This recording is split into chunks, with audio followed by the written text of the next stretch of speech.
प्रिय मित्रों, मैं जो आज आपको कहानी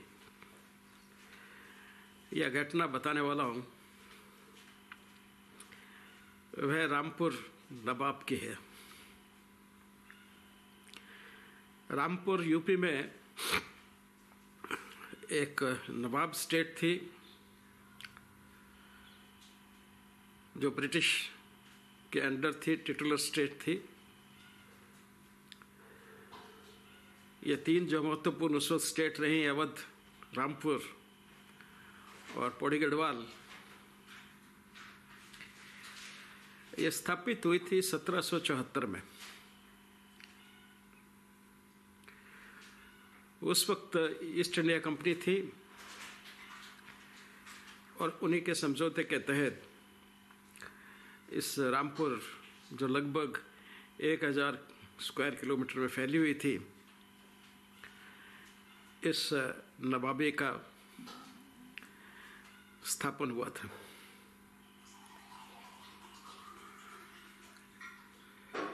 इस पे शासन करने वाले रोहिल्ला थे। रोहिल्ला शब्द अक्सर उपयोग किया जाता रहा है अफगानिस्तान के लिए। एक्चुअल में जो शब्द था वो रोही उपयोग में होता था और वहाँ रहने वाले लोग जो अपने आप को रोहिल्ला कहने लगे, और इसमें पहले तो हिंदू ही थे वो सब भी। अफगानिस्तान भी हिंदू रियासत ही थी पहले, लेकिन इस्लाम के आने के बाद वो कन्वर्ट हो गई। तो उसी तरह ये रोहिल्ला लोग भी, जो काफ़ी समय तक हिंदू और मुस्लिम दोनों होते थे, और बाद में मुस्लिम वहाँ से हिंदू जो है वो प्राय वहाँ से हिंदुस्तान में आ गए। बहुत थोड़े अफ़गानिस्तान में बचे थे, शायद कुछ फैमिली अभी होंगे जो ओरिजिनल वहीं अफ़गानिस्तान को ही बिलोंग करते थे। ज़्यादातर वहाँ पे जो हिंदू धर्म के मानने वाले थे वो भारत में ही माइग्रेट कर गए थे। ये लोग भी समय समय पर आते रहे, अपॉर्चुनिटी जब मिलती थी तो वहाँ से आते थे, और उसी तरह ये लोग भी वहीं रोहिल्ला से आए थे, इसलिए रोहिल्ला ही कहलाते थे। और इसलिए इसका एक नाम इस प्रदेश का रोहिलखंड भी है। तो ये रोहिल्ला खानदान की डायनेस्टी थी, और इसी में चल कर के 1964 में जुल्फ़िकार अली खान जो है वह गद्दी नशीन हुए। जुल्फ़िकार अली खान साहब बहुत ही पढ़े लिखे इंसान थे और पॉलिटिक्स में भी रुचि रखते थे। हर स्फीयर में उनका इंटरेस्ट था। पहले वो स्वतंत्र पार्टी से एमपी रहे, उसके बाद में उन्होंने कांग्रेस पार्टी ज्वाइन कर ली, और कांग्रेस पार्टी से एमपी एमएलए दोनों ही जगहों पे, स्टेट और सेंट्रल लेवल पे वो पॉलिटिक्स में रहे। अचानक एक दिन 1992 में 5 अप्रैल को मेरे को डॉक्टर जीपी तलवार, जो उस वक्त आज का नेशनल इंस्टीट्यूट ऑफ इम्यूनोलॉजी है, उसके डायरेक्टर हुआ करते थे। उससे पहले जीपी तलवार हमारे यहाँ पे बायोकेमिस्ट्री के हेड डिपार्टमेंट थे, बायोकेमिस्ट्री डिपार्टमेंट में रहते रहे वो। और जब ये एनआई बना, नेशनल इंस्टीट्यूट ऑफ इम्यूनोलॉजी, तो वो वहाँ पे डायरेक्टर के पद पर चले गए। उनका फ़ोन आया कि अगर मैं जल्दी सुबह आ सकता हूँ क्या। मैंने कहा, बोले आप आए तो मैं वहाँ पहुँच रहा हूँ, तो अगर मेरे को मिल ले तो अच्छा होगा। मैंने ठीक है। वहाँ पहुँचे तो वो आ चुके थे और उन्होंने बताया कि ऐसे ऐसे जुल्फ़िकार जो रामपुर के नवाब थे, उनकी गाड़ी का एक्सीडेंट होने के कारण उनका देहांत हो गया है, उनकी डेथ हो गई। तो आपसे रिक्वेस्ट है कि पुलिस वगैरह से बात करके ज़रा जल्दी हमें फारिग कर दें तो बहुत अच्छा होगा। खैर मैंने एसएचओ से बात की, जल्दी वो लोग आ गए, सब कुछ निपट गया, समय रहते सब कुछ जितने भी मेडिको लीगल कार्रवाई थी वो कंप्लीट हो गई। तो हमने कहा कि ठीक है, हमारी तरफ से सब कंप्लीट है काम। लेकिन फिर वो वापस थोड़ी देर बाद आए, आफ्टरनून में 2:30 के आसपास आए और वो कहने लगे कि भाई इनकी अभी परिवार में थोड़े विचार विमर्श चल रही है कि इनकी बॉडी बाहर जाएगी दफनाने के लिए, जहाँ के जिस गांव के जिस जगह के वो मूल थे, या फिर यहीं रामपुर में दफनाया जाएगा। इसका निर्णय करने के लिए उनके परिवार के लोग आपस में सलाह मशवरा करेंगे और जैसा निर्णय होगा फिर आपको बता दिया जाएगा। हमने इंतजार किया, फाइनली शायद यही तय हुआ कि उनको यहीं रामपुर में ही खाके सुपुर्द किया जाएगा, बरियल किया जाएगा। यह फाइनली शायद डिसाइड हुआ। उसी वक्त मेरे को पूछने का मौका मिला कि मैंने कहा भी अब उससे पहले जो उनके साथ थे रामपुर से आए हुए लोग, कि अन्यथा क्या होता है, बाहर जाने का कैसे। तो उन्होंने कहा नहीं, इनके यहाँ परंपरा है कि कुछ लोग तो यहीं अपनी, जैसे जिन्होंने स्थापन किया था इसका रामपुर रियासत का, उनका दफन तो यहीं हुआ था, बरियल यहीं हुआ था। लेकिन कालांतर में 1930 में जैसे एक दूसरे नवाब उन्हीं के परिवार में से थे, उन्होंने कहानी में उनका करबला इराक में वहाँ पे उनको दफनाया गया था। और बीच में एक दो और ऐसे नवाब हुए जिन्होंने कहा कि जहाँ जो हमारा ओरिजिनल क्षेत्र है या जहाँ से उनका ओरिजिन रहा होगा या आस्था रही होगी, जैसा भी होगा वहाँ पे ही उनका दफन वो तो वहाँ उनका वहाँ किया गया। लेकिन पहले जो स्थापक थे उनको भी यहीं पे रामपुर में ही किया जा रहा, बाकी काफ़ी। तो इस तरह दोनों जगह दोनों होता है। ये उन्होंने जैसे इच्छा जाहिर की हो, पहले प्रकट की हो, या जो परिवार के सदस्य बसते हैं वो जैसा निर्णय लेते हैं वैसा होता है। खैर वैसा ही हुआ। उनकी व्हीकल एक्सीडेंट में डेथ हुई थी, इसलिए ये सब लीगल कार्रवाई आवश्यक थी जो हमने सब कंप्लीट कर दी थी।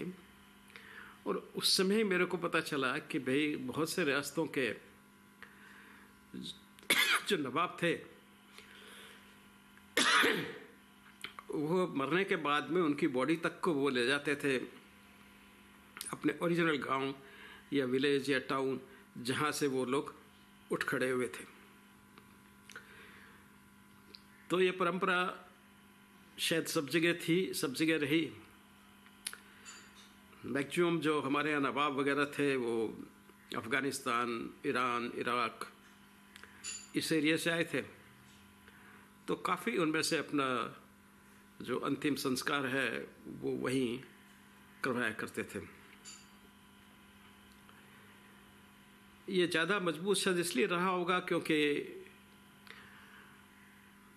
दफन का जो बरियल है उसका जो मान्यता है या उसमें जो विश्वास है वो एक डिफरेंट तरह के ले जाता है। क्योंकि हिंदुओं का तो विश्वास ये रहता है कि भाई सब पंचतत्व मिल जाना चाहिए, पंचतत्व से ये शरीर खड़ा हुआ, पृथ्वी, आकाश, जल, वायु, तो ये जो 5 तत्वों से बना है उन्हीं तत्वों में विलीन हो जाए तो अच्छा है। इसलिए उसको अग्नि के सुपुर्द कर दिया जाता है। उनका जजमेंट डे का एक विश्वास है, इसलिए उनका बरियल होता है। अब उसमें बरियल में भी कुछ लोग ये विश्वास करते थे कि वहाँ पे उनके जो जिस जगह से वो आए हैं या जिस जगह को बिलोंग करते हैं वहाँ पे उनका दफन हो तो वहाँ कर लेते थे।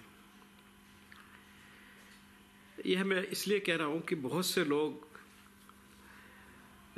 कहते हैं, मुझे भी कहते हैं कि नहीं, जो जितने भी नवाब और वो सब थे वो इंडियनाइज्ड हो गए थे, यानी कि उन्होंने हमारे देश की परंपराओं को मान लिया था। मेरा ऐसा विश्वास है कि उन्होंने नहीं माना, बल्कि काफ़ी कुछ अपनी परंपराएं, इस्लाम तो लाए सो लाए ही, उसके अलावा काफ़ी कुछ परंपराएं उन्होंने हमारी परिवर्तित की, काफ़ी कुछ परंपराएं। और उसके साथ साथ उन्होंने भाषा अपनी लेकर के आए, उस भाषा को इम्पोज किया। कोर्ट की भाषा हमेशा जिस पारसी से या ज़्यादातर, क्योंकि पर्शियन और अरेबिक उसमें दोनों की सम्मिलित भाषा थी, अरब और कुछ पर्शियन की, फिर उर्दू एक बनी जिसमें कुछ हिंदी के शब्द भी, काफ़ी हिंदी के शब्द आए, बेस हिंदी बना जिसका। तो इस तरह से उन्हीं भाषाओं को वो लोग बोलते थे, उपयोग करते थे, और अपने कोर्ट की भाषा भी उसी को उपयोग रूप में रखते थे।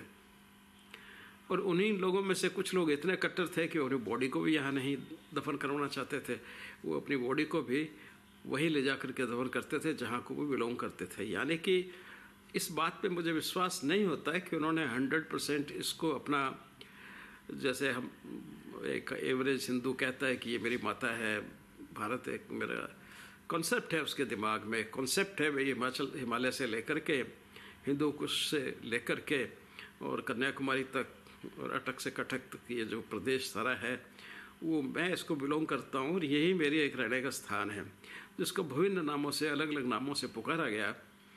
समय के आधार पर सीमाएँ बदलती रही, कभी कभी छोटी मोटी होती रही, साम्राज्य उठते रहे, बनते रहे, बिगड़ते रहे, लेकिन ये भूभाग जो ये हमारा प्रायद्वीप है, ये नहीं बदला। और इसमें जो कांस्टेंट फैक्टर रहा, जो हमेशा रहा, वो हिंदू संस्कृति, इसको हम कहेंगे। हिंदू शब्द कोई हमने नहीं दिया है अपने आप को, हिंदू भी पर्शियन शब्द है जो सिंधु से बना। सिंधु क्योंकि वो लोग सह बोल नहीं पाते हैं, है बोलते हैं, तो सह है हो जाता है, वहाँ कोई भी हो, सप्ताह हफ्ता हो जाएगा, सिंधु हिंदू हो जाएगा। तो जैसा है वो हमेशा है में परिवर्तित हो जाता है, और त वर्ड जो है वो टी में कन्वर्टेड हो जाता है। जो जैसे दंत टीथ बन गए, तो ये एक भाषा का, फोनेटिक्स का, बोलने के स्वभाव का एक अंतर होता है, जो एक डेफिनेट प्रवाह फॉलो करता है, और उस प्रवाह को देख के ही हम लोग मूल भाषा पे कि कहाँ से शब्द बने होंगे उस पर पहुँचते हैं। तो ये कोई बड़ी बात नहीं है। तो इन दो बातों से मैं एग्रीमेंट नहीं रखता कि वो लोगों ने यहाँ की भाषा, यहाँ का खान पान, और यहाँ पे उनके खान पान में भी जो छाप थी वो पर्शियन, अरेबिक और इराक या इस एरिया की जो थी, मिडल ईस्ट की, वो रही उनके अंदर।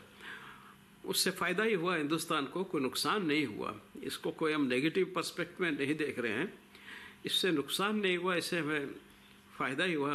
नई नई डिशेज़ हमारे यहाँ ईजाद हुई, नई नई चीज़ें हमारे यहाँ पे बनी। जैसे कुछ लोग कहते हैं कि समोसा जो है वो अरब से आया हमारे यहाँ, तो नेचुरली जब इतने लोग आए तो हमारी कल्चर रिच हुई, विविधता हमारे यहाँ बढ़ी।